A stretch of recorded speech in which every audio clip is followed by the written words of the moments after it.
ഭരതനാട്യം ഇറങ്ങിയ സമയത്ത് തിയേറ്റേഴ്സിൽ അത് മോശം സിനിമയായി പോയതിലല്ല, അത് തിയേറ്റേഴ്സിൽ അംഗീകരിക്കപ്പെടാതെ പോയതിൽ ഞങ്ങൾക്ക് എല്ലാവർക്കും വിഷമമുണ്ടായിരുന്നു. എൻ്റെ പേര് ശ്രുതി സുരേഷ്. ഞാനിതിൽ ശ്രീലത എന്ന് പറഞ്ഞ ക്യാരക്ടറാണ് ചെയ്തേക്കുന്നത്. ഇപ്പം തന്നെ നിങ്ങൾക്ക് കാണാം, സൈജു ചേട്ടൻ ഏകദേശം 150ഓളം സിനിമ ചെയ്ത ഒരാളാണ്. ഞാൻ ഇന്ന് വരെ സൈജു ചേട്ടൻ ഇങ്ങനെ ഒരു ഇമോഷണൽ സിറ്റുവേഷനിൽ കണ്ടിട്ടില്ല.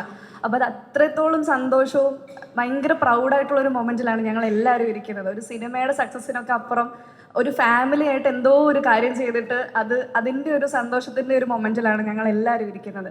ഭരതനാട്യം ഇറങ്ങിയ സമയത്ത് തിയേറ്റേഴ്സിൽ അത് മോശം സിനിമയായി പോയതിലല്ല, അത് തിയേറ്റേഴ്സിൽ അംഗീകരിക്കപ്പെടാതെ പോയതിൽ ഞങ്ങൾക്ക് എല്ലാവർക്കും വിഷമമുണ്ടായിരുന്നു.